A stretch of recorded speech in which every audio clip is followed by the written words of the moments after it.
Voltamos hoje aqui, né, na semana passada, quem não assistiu, acho que vale realmente muito a pena conferir, o início da história do Carlos, o início da história, da nossa história, onde a gente se conhece, como ele começa no Tênis Clube Paulista, depois toda a história de como que ele vai para os Estados Unidos, e aí, ao chegar nos Estados Unidos, depois toda a sequência que ele joga, e aí ele resolve trabalhar em Paul Washington através do Harry Hopman. Muita gente não sabe, talvez muita gente não tenha lido, também é uma história que vale muito a pena pesquisar e procurar sobre Mr. Harry Hopman, porque ele foi um cara que criou um formato, criou uma linha de se trabalhar dentro da quadra de tênis.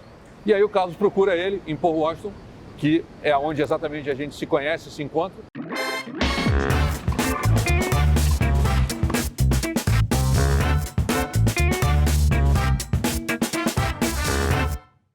E aí você chega em Paul Washington e começa a sua história, começa a sua vida, sua nova vida. Pois é, e foi uma coisa, um episódio interessante também, porque eu nunca tinha dado aula de tênis, tinha trabalhado por Mr. Hopman no summer camp dele em Massachusetts, em Amherst, mas isso foi verão e eu fui lá para treinar e dava as aulas, fazia uns drills, mas era sempre olhar quem estava fazendo, o que eles estavam fazendo na outra quadra e você imitava, né?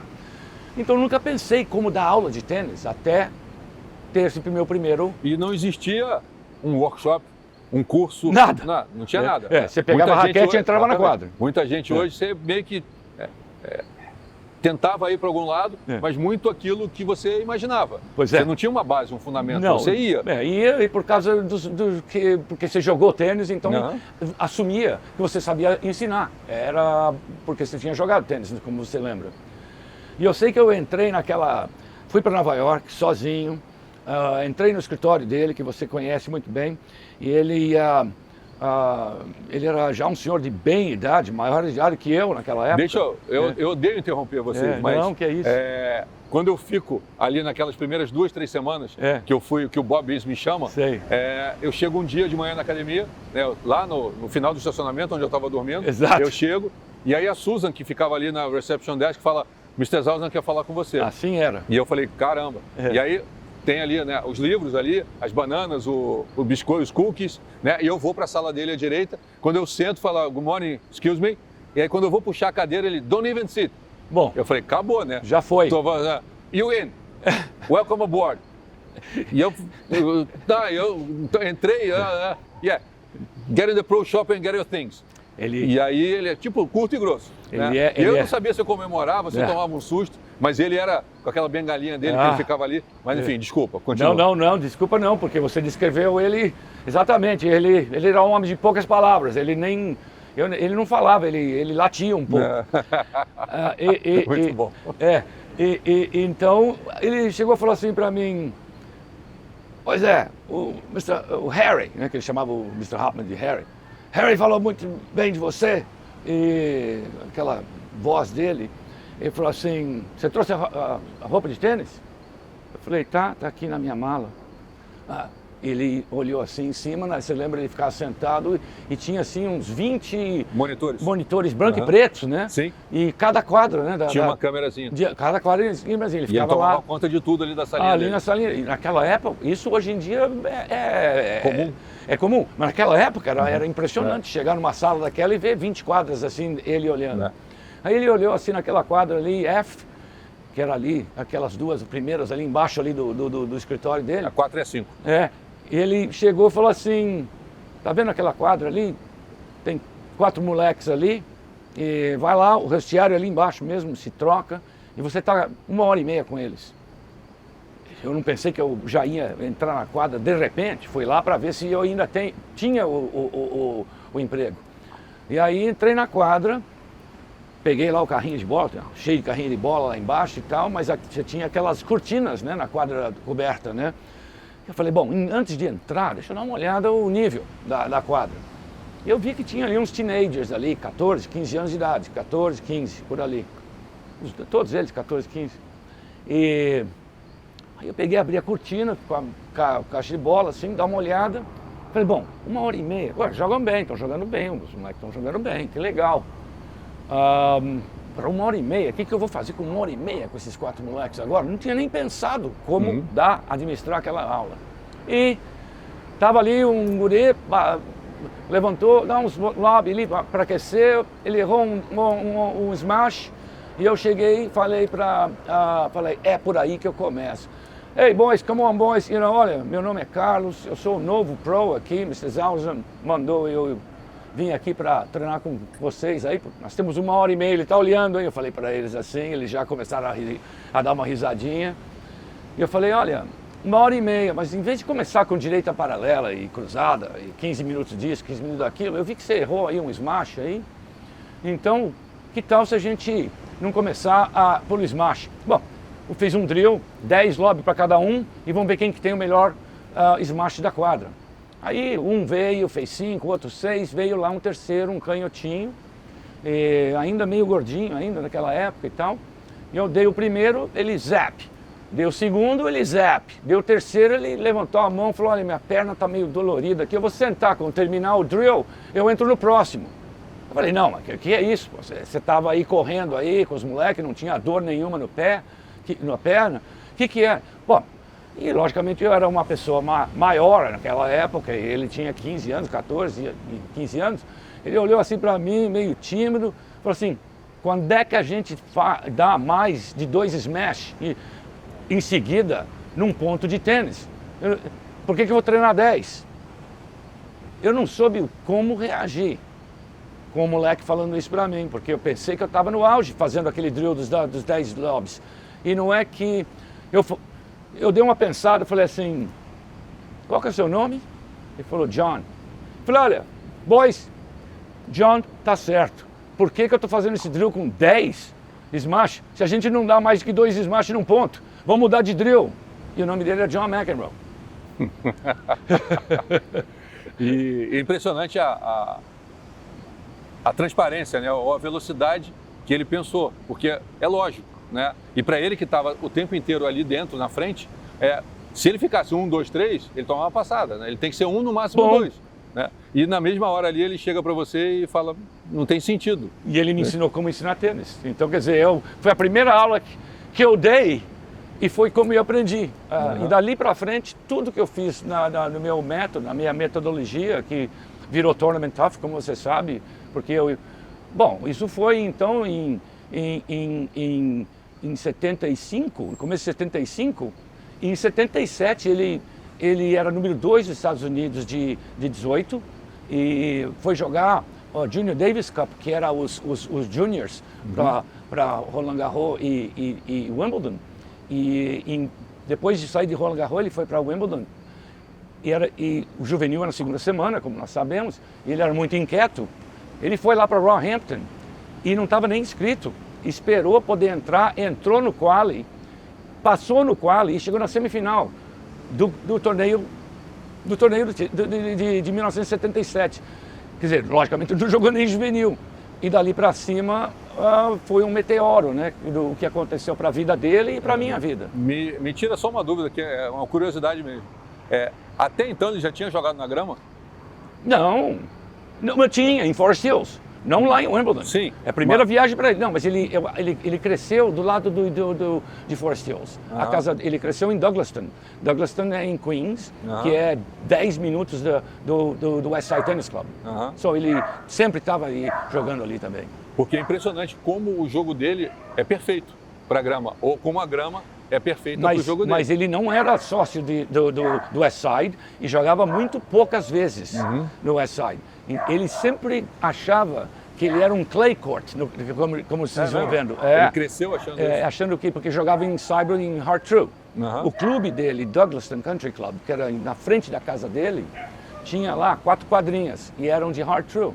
Então por isso que o Mac consegue ficar também. Ele sobe, mas ele por sinal, falando dele, quando ele foi jogar o NCAA, que é o Campeonato Nacional Americano de Universidade, veja isso, depois que ele chegou na semifinal, que ninguém acreditou, nem ele, nem o tênis, nem eu e ninguém, ele voltou de lá e como um super estrela. E quando ele chegou, a pressão era a seguinte, era virar profissional imediatamente. Chega na semifinal de Wimbledon, Você imagina o número de contratos que vem. O pai dele era um ótimo advogado, pegou imediatamente toda a administração de todo mundo querendo ir atrás dele. E eu estava nesse meio naquela época para decidir se ele ia tornar-se profissional ou não, porque ele já tinha, antes de ir para Wimbledon, ele já tinha recebido uma bolsa de estudos para jogar para Stanford. Já estava tudo pronto para ele ir para Stanford. E nunca ninguém imaginaria que ele iria, menino faria isso. Que ele iria depois passar um quali, chegar a semi. E agora ele chegou para mim e falou assim, olha, eu vou para Stanford, vou jogar um ano lá. Falei, você está maluco? Eu fui um deles. Falei, e se você quebra uma perna? E você sabe que você vai ser o alvo dos moleques da universidade. Você imagina se chegou na semifinal de Wimbledon, você vai jogar agora um ano universitário. Ele falou, bom, eu vou ser um alvo lá ou vou ser um alvo lá. Quer dizer, eu não tenho para onde ir agora. E ele se achou que ele não estava fisicamente preparado para continuar aquele nível que ele chegou em Wimbledon. Ou seja, o que nós estamos dizendo é que esse é uma pessoa que com 15 anos estava muito além de todos os peers dele de 15. Com 17, quando ele chegou na semifinal de Wimbledon, ele estava muito acima da maturidade de todo mundo, do business do tênis e de tudo que todo mundo faria. Ele falou, não, eu estou acima. Foi jogar universitário, ganhou o Campeonato Nacional Americano, que foi uma briga todas as rodadas, porque imagine o semifinalista de Wimbledon, está aqui com a gente aqui jogando, os caras vieram com tudo em cima dele. Teve espasmos nas costas, ganhou simples e duplas. Na final jogou com um cara que deu 24 aces nele, ele ainda ganhou. 24 aces é que nem 6 games de graça. Ainda ganhou o campeonato. E aí ele ficou mais forte. E aí em 78 ele se tornou profissional. E logicamente o resto é história, né? The rest is history, like we say, né? Yeah. E o quanto dessa sua experiência, desse seu contato, o quanto isso serviu para criar Tournament Off? Totalmente. Tournament Off foi um livro que foi escrito por mim com ele. Uma tremenda contribuição. E começou assim, de nós conversando, como nós estamos conversando, assim, uma noite, e falando o que nós achávamos que os juvenis estavam fazendo e os técnicos estavam fazendo com o juvenil, só treinando tecnicamente e fisicamente, como tinha que mudar. E não tinha livro nenhum até aquela época. Número 1, não tinha livro para juvenil, primeiro. Nós lançamos o primeiro livro para juvenil. Não existia livro para juvenil. Segundo, que todos os livros até aquela época eram livros que o capítulo 1 era à direita, capítulo 2 era à esquerda. Então, eu e o Mac falamos, não, isso não é possível, pô. Quer dizer, o jogo não é ler livro direita e esquerda. O moleque tem que... Então, o Tournament Off é baseado no fato de que, para cada hora de jogo, a bola está viva só 10 minutos. Então, o que acontece com os outros 50 minutos da hora que você está na quadra, jogando, mas você não está batendo? É ali que se ganha ou perde o jogo. Essa é a base do Tournament Off. Então, nós não estamos falando que sou um mental coach. É a parte tática, estratégica do jogo que acontece durante aqueles 50 minutos da hora, onde você não está batendo. Então, quer dizer, a execução, os 10 minutos de execução são decorrentes se você jogou bem os 50, sem dúvida nenhuma. São consequências, né? São consequências, exatamente. Então, é isso que eu estou me afim. Então, resolvemos. Vamos escrever um livro? Vamos. Sem falar de direita, sem falar de esquerda, e vamos só falar sobre antecipar o oponente. Porque o Mac é como eu sempre falava para ele, falava assim, se eu te jogar lá no Rio de Janeiro ou no meio de São Paulo, você volta sem nenhum arranhão, tá entendendo? Porque ele era muito esperto, desde criança, muito esperto. E muito independente. Outra coisa também, que eu quero mandar essa mensagem, outra parte do Tournament Off que nós resolvemos passar também, é que um jogador de tênis juvenil nunca vai chegar ao potencial como ele chegou se não assumir o que nós chamamos de self-reliance, né? Ser self-reliant, ou seja, tem que ser dono do jogo, como ele sempre foi. Ele é dono dele, do jogo dele. Assumir as rédeas da sua vida. Né? Porque a maioria, 90% dos juvenis, eles estão seguindo algum caminho que foi dado ou pelo coach, ou pelos pais, ou pelos coisas. E o Mac nunca foi assim, totalmente independente. Ele estava fazendo aquilo sabendo exatamente que o jogo era dele, do que ele queria fazer. Exatamente como no primeiro dia que você conheceu ele. Exatamente. Quando tinha 14 anos, você falou assim, são 10 matches. Ele falou assim, não, 2 tá bom. Quantos guris falariam nisso para você lá em Port Washington? Ninguém. Eu, sinceramente, ninguém. acho que ninguém. Então, ele é um desses fenômenos de que assumiu aquilo. E também usamos isso como também uma dos pilares do Tournament Off. Então a mensagem do Tournament Off era só os 50 minutos da hora, que a bola não está em jogo, mas também que o moleque tinha que own his own game, ou seja, você tem que ser dono do seu jogo e sabe, você que tem que liderar o seu jogo. Perfeito. Bom, de novo aqui, como eu te falei lá atrás, até hoje, nesses mais de 2 anos, né, só um convidado me fez ficar aqui 3 episódios. Né? Paulo Cleto, que para mim foi lá atrás uma inspiração, como eu mesmo falei para ele um dia, quando eu o vi pela primeira vez, eu falei, pô, eu acho que eu não vou conseguir jogar tênis, eu não vou ser tenista, mas eu quero ser Paulo Cleto, porque esse cara faz torneio, esse cara comenta na TV, esse cara escreve, esse cara treina jogadores, e pô, se eu não vou poder jogar e ganhar, pelo menos eu quero ser tudo que ele faz. E é mais ou menos o que eu tento fazer hoje. Eu estou na TV, eu escrevo sobre tênis, eu treino jogadores, enfim, eu meio que me espelhei. E você vê um pouco depois mais na frente, na sequência, que me ensinou um monte de coisa que eu tracei para a minha vida. Então, Carlos, com esse finalzinho agora do Tournament Off, a gente fica hoje para começar na semana que vem falando especificamente do que foi a Tournament Off e do que está sendo atualmente de volta com a Tournament Off. De novo, obrigado, mas a gente dá volta com você mais uma vez. Obrigado, pessoal, valeu. Semana que vem a gente continua e segue com o Carlos Goff.